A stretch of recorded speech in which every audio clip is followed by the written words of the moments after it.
Maya was a simple girl. She lived in a small street with her father in an old apartment. She didn't have many friends, but everyone who knew her knew she had a kind heart. She always helped others, smiled at strangers, and gave food to stray dogs. She was just 19, but her heart was big, like someone who had seen a lot in life. Every morning, she would pass by a small broken house at the end of the street. It looked dark and dusty. Most people said the house was haunted, but Maya knew someone lived there, an old man, alone. The man had white hair, a long beard, and tired eyes. He didn't speak much. Children were scared of him. Some even called him Ghost Grandpa. But Maya didn't believe in such names. She had seen him watering a small plant outside once, and that was enough to know that he still had hope inside him. One day, it rained heavily. The streets were wet, and Maya had no umbrella.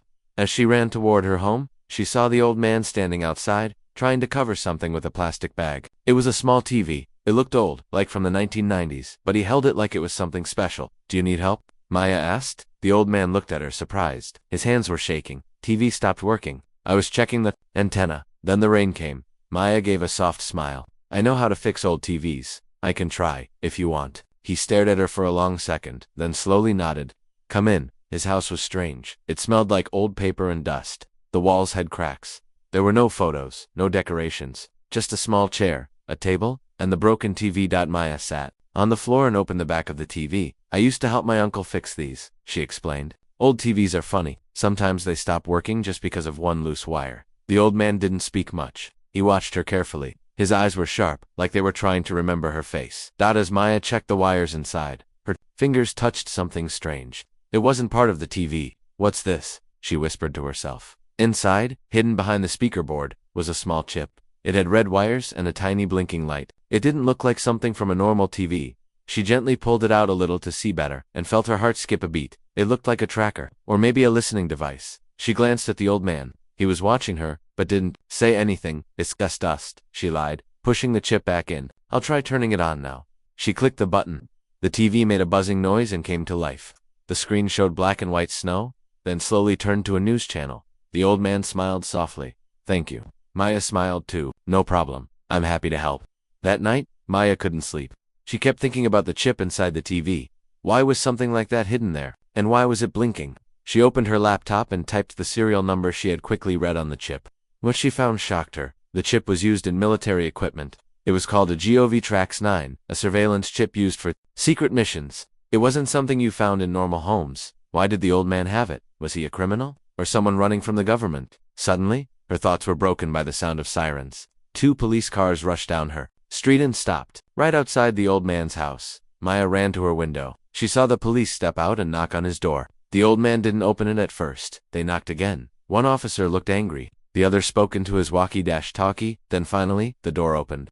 The old man stood there in the shadows. He looked calm, but Maya noticed his hands were shaking again. The police didn't enter. They just talked for a while. Then one officer wrote something down, and they left. Maya's heart was racing. She felt like she had just opened a door to something dangerous. The next morning, everything looked normal. The sun was shining, kids were playing, but something had changed in the air. It felt heavy. Maya walked to the bakery to get some bread. On her way back, someone called her name. Maya. She turned around. It was a tall man in a black jacket. He showed her a badge. "Detective Harris? We're looking into some activity in your area." She nodded slowly. "Okay. You visited Mr. Samuel yesterday." The old man. "Yes," she answered, her voice unsure. "Did you touch anything? His TV? Maybe." Her heart skipped again. She tried to sound calm. "I just helped him fix it. That's all." The detective smiled politely. "Thank you. That's all for now."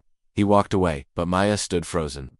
Why were the police interested in a broken TV? She looked back at the old man's house. The door was open again, and this time, she felt like someone was watching her from the window. That whole day, Maya felt strange. Everywhere she went, it felt like someone was watching her. At the shop, she saw a man in a gray hoodie looking at her. At the bus stop, she noticed a black car parked across the street. The windows were dark. No one came out. Back home, her father asked why she looked so quiet. "I just feel weird," she said. He laughed. "Maybe too much TV." But Maya knew something wasn't right. That night, Maya sat near her window. She looked at the old man's house. The lights were off. Everything was silent. But she couldn't forget the police visit from last night. Why were they there? What were they looking for? She remembered the small blinking chip inside the TV. Hide something like that. The next morning, she walked to the small grocery shop near her street. The shopkeeper, Uncle Zaman, was an old man too. He knew everything about everyone. "Uncle, do you know anything about Mr. Samuel?" Maya asked. Uncle Zaman looked surprised. The old man, yes. I helped him yesterday, and then police came.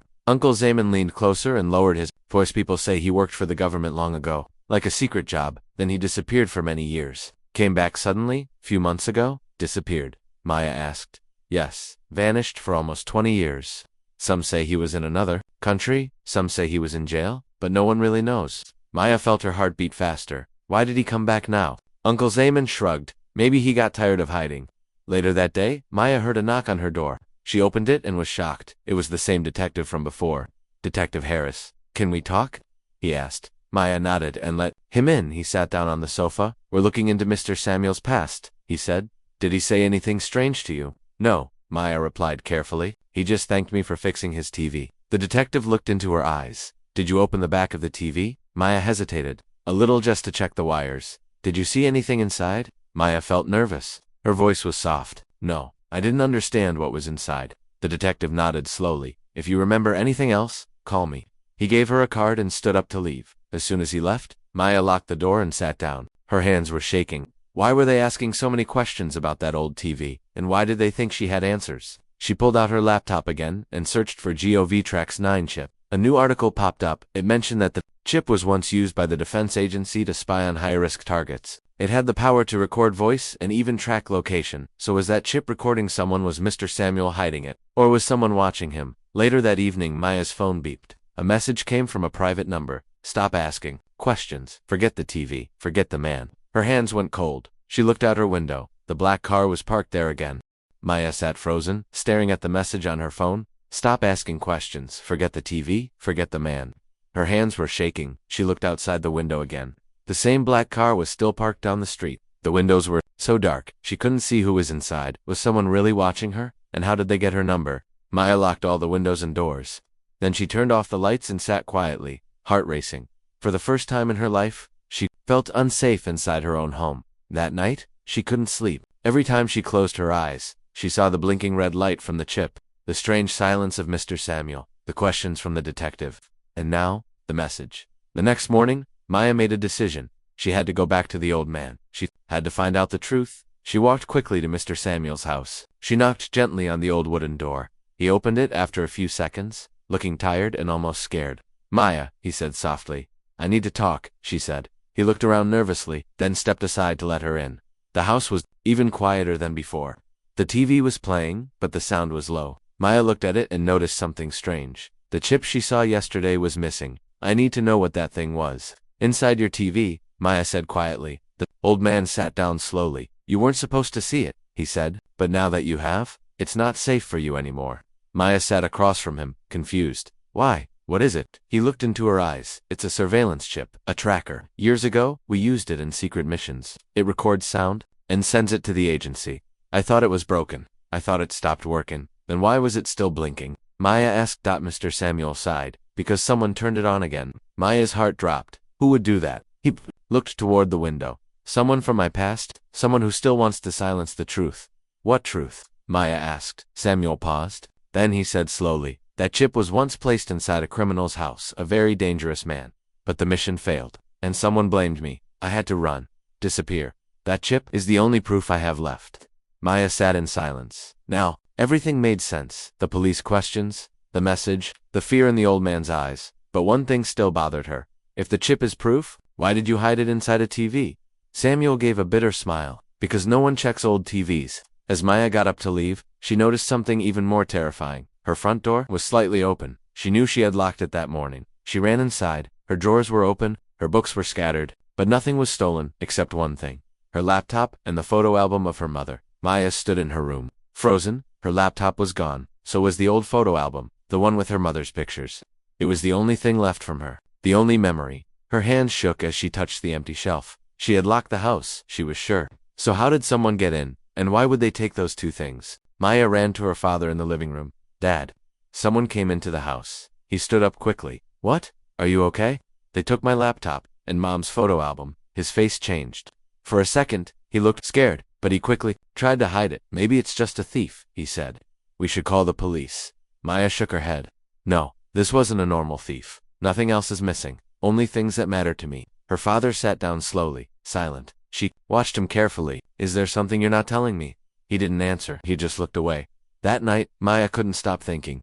Why her mother's album? Her mother died when Maya was just 2 years old. Her father never talked about it much. He always said, she was kind, she loved you. That's all you need to know. But now, someone had broken into their home to take her pictures. That meant something from her. Mother's past was connected to the old man's secret. The next morning, Maya walked back to Mr. Samuel's house. She knocked again. This time he opened the door faster. They broke into my house, she said. They took my laptop and my mother's photo album. His face changed immediately. What's your mother's name? He asked. Maya paused. Aisha Malik. Samuel stepped back slowly and sat down. I knew her, he said. Years ago. Maya stared at him, shocked. You knew my mom. She wasn't just a kind woman, Maya. She worked with us. She was one of us. One of what? Maya asked. Confused, he looked into her eyes. A field agent. A spy. Maya's breath caught in her throat. No, my mother was a teacher. Samuel shook his head. That's what they told you. But your mother worked on the same mission I was on. The one that failed? She disappeared after that, just like I did. Maya sat down, her heart racing. Then, was she killed because of the mission? Samuel looked down. We never found her. Some of us believed she escaped. Others believed the agency made her disappear. Maya felt her eyes burn with tears. All these years, no one told me the truth. Just then, Samuel stood up. I need to show you something, he said. He walked into the next room and came back with an old, locked box. He opened it and pulled out a dusty file. This file is from 20 years ago. It has details about the mission. And your mother's final report? He handed it to Maya. She opened it with shaking hands. Inside, she saw a photo. Her mother, younger, wearing black clothes, holding a walkie-talkie. It felt like her whole world flipped upside down. Suddenly, there was a loud bang on the front door. Both of them jumped. Samuel whispered. They found us. Maya stared at him. He picked up the file and handed it to her. Go out the back door now. The loud bang on the front door echoed again. This time, harder. Maya's heart pounded. Mr. Samuel grabbed her arm and pulled her toward the back of the house. You must go, Maya, he whispered. They won't stop until they get this file. But what about you? She asked, scared. I'll handle them. I've handled worse. He opened a small back door. It led into an alley between two houses. Samuel pushed the file into Maya's hands. Hide it. Don't let anyone see it, not even the police. Maya ran without looking back. Behind her, the front door slammed open, and voices yelled. Maya ran across 2 streets, then hid behind a large trash bin. Her hands trembled as she opened the file. Inside were typed reports, codes, maps, and more photos. But one photo made her freeze. It was her mother, Aisha Malik, standing next to a young man. Maya looked closer. It was Detective Harris. Her voice came out in a whisper. No, it can't be. Her phone vibrated. A new message. You should have stayed out of this. No name. No number. Maya's eyes filled with fear. She rushed home through back alleys. When she entered, her father was waiting. You're safe, he said, running to her. I heard something happen near Mr. Samuel's house. Maya looked at him, differently now. You said Mom was a teacher. He froze. She pulled the file from her bag and opened the photo. Then why is she with the detective? He stared at it. Slowly, he sat down, like all his energy had left him. She wasn't just a teacher, he said, voice low. She worked for the agency. She was brave. But her last mission went wrong. I didn't want you to grow up afraid, so I lied. Maya's eyes filled with tears. She didn't die in a car crash, did she? He shook his head. They said she vanished. They never told me more. Maya dropped the file on the table. Mr. Samuel says she might have been silenced. Her father's eyes widened. Samuel is still alive. She nodded, but for how long? Just then, there was a knock at the door. Maya and her father looked at each other. Another knock. Louder. She peeked out the curtain. It was Detective Harris alone. Her father stepped forward. Go to your room. Let me handle this. Maya didn't move back. She stared at the door, her heart pounding. The man in the photo was standing right outside. Was he her mother's friend? Or the one who betrayed her? The knock came again. Maya's father took a deep breath and opened the door. Detective Harris stood there with a calm face, holding a small file in his hand. I need to speak to Maya, he said. Her father stepped in front. Say about what? Her mother, Harris said quietly. Maya was already listening from behind the wall. Her heart raced. She stepped forward. I want answers. The detective looked at her, surprised. So, you saw the file? She nodded. Why was my mother with you in that photo? You told me nothing when we first met. Harris stepped inside slowly. He looked tired, not dangerous, but broken. Your mother was one of the bravest people I ever worked with, he said.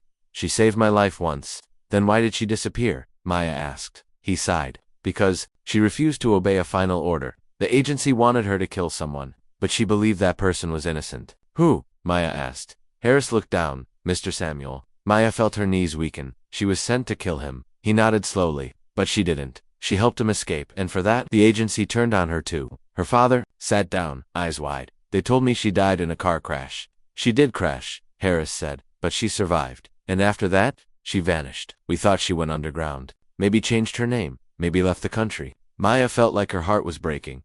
Why didn't you look for her? I did, Harris whispered, but the agency cut off all access, said she betrayed them, said she was dangerous. Maya wiped her tears. Then why are you here now? Harris reached into his pocket and pulled out an old phone, one of the large models from 20 years ago. She left this behind in a safe house. He said, I've kept it all these years. I never opened it. He placed it on the table. Maya touched it gently. Maybe there's a message for you in it, Harris said. That night, Maya sat alone in her room. She charged the old phone with a special adapter. After an hour, the screen blinked. It opened. Inside were only 3 things. A message titled for Maya, a contact saved as S, and a short video clip. She clicked on the message. If you're seeing this, I couldn't come back. But I never stopped loving you. The truth will hurt, but it will also set you free. Maya's hands trembled. She opened the contact marked S. It had a location. Just coordinates. She searched them online. It was an address. A small cabin in the northern mountains. Her mother had left a trail. Suddenly her phone buzzed again. Don't go to that cabin. You won't survive the trip. No name, no number. Same warning. Maya stood up, eyes burning with determination. I'm going, she whispered. Whatever her mother left there, Maya would find it. Maya packed her bag in silence. She didn't tell her father. She knew he would try to stop her, but she had made up her mind. Her mother left a clue, a location, and Maya had to follow it, no matter the danger. Before leaving, she left a note. On the kitchen table, I'm going to find out who Mom really was. I need to know the truth. I'll be safe. Then she walked out into the cold morning air. The mountains were quiet, covered in fog. The road was narrow and winding. Maya took a bus as far as it would go, then started walking the last few miles on foot. Each step felt heavier. She kept checking her phone. The signal was weak, almost gone. The coordinates led her to an old dirt path hidden between trees. At the end of the path stood a small wooden cabin. It looked abandoned. The windows were dusty. The door was half open. Maya's heart pounded. She stepped inside slowly. The air was cold and still. Dust floated in the light coming through broken glass. A small fireplace sat in the corner, unused for years. There was no sound, no signs of life, just silence. Until she saw it, a small metal box sitting on the floor under a broken table. She picked it up. It was locked out on top. There was a note. If you've found this, you're my daughter. And I knew one day you'd come looking. Maya sat down and opened the message in the phone again. Suddenly, she noticed something, the video clip. She hadn't played it yet. She pressed play. Her mother appeared on screen, tired with messy hair, but her eyes were still full of love. Maya, she said, I never wanted to leave you, but I had to disappear to keep you safe. There are people out there who want this box. Inside is everything the agency wanted, to hide proof of lies, of crimes, of betrayal. She paused. Even people you trust may not be who they seem. Be careful, Maya. They will come for this box. But if you're strong, you can end what I couldn't. The video ended. Maya held the box close, tears rolling down her cheeks. Suddenly, a loud sound. Outside. Gravel crunching. Someone was there. She peeked through a broken wooden panel. A black SUV had pulled up. 3 men stepped out. They wore black suits and dark glasses. One of them held a gun. Maya backed away from the window, heart racing. They had found her. They came for the box. She had only one choice. Run. She grabbed the box, kicked open the back door, and sprinted down the hill behind. The cabin shots rang out behind her, but she didn't stop. Branches scratched her arms. Mud covered her shoes, but she kept running, until she reached the trees, and vanished into the forest. Maya ran deep into the forest. She didn't stop, not until her legs were shaking and her breath came in sharp gasps. She found a small cave, hidden behind thick trees, and crawled inside. Clutching the metal box to her chest, outside, the sound of footsteps and shouting echoed, but they slowly faded away. They lost her for now. That night, under the light of her phone, Maya finally opened the box. Inside were documents, real names, mission files, and recorded audio clips of conversations from the agency. What she found made her sick. There were orders to remove innocent people, lies told to families. People like her mother who refused to follow the darkness, and at the center of it all, one name appeared again and again. Detective Harris. Her hands shook. He said he tried to protect her mother, but the files said otherwise. He signed off on the mission that sent her mother to kill Mr. Samuel, and after she disappeared, he labeled her a traitor. Maya stared at the documents. He lied. He betrayed her mother, and now, he was trying to stay close to Maya, maybe to get the box, maybe to erase the truth again. Maya made a choice. She would not run anymore. The next day she returned to the city, quietly, with a hood over her head. She didn't go home. Instead, she went straight to a news office. A trusted one her mother once mentioned in an old letter found in the file. She handed the journalist everything. The files, the names, the video. I want the world to know, she said. They silenced my mother, but they won't silence me. That night, the story broke all over the country. Ex-spy's daughter exposes government crimes. Real proof found in abandoned cabin. The photo of her mother appeared on every screen. People asked questions. The agency denied everything, but the evidence was too strong. Names were named, officers were arrested, and Detective Harris, he vanished. No one could find him, but Maya knew. He was still out there watching. Back home, Maya sat with her father, who held her hand tight. "I'm proud of you," he whispered. "Your mother would be too." Maya smiled through tears. She gave everything for the truth. She said, "Now, the world finally knows." A few days later, a letter arrived at her door. No return name. No address. Inside, just one line. "This isn't over. Be ready." Maya folded it and placed it next to her mother's photo, then looked out the window, calm and strong. She was ready.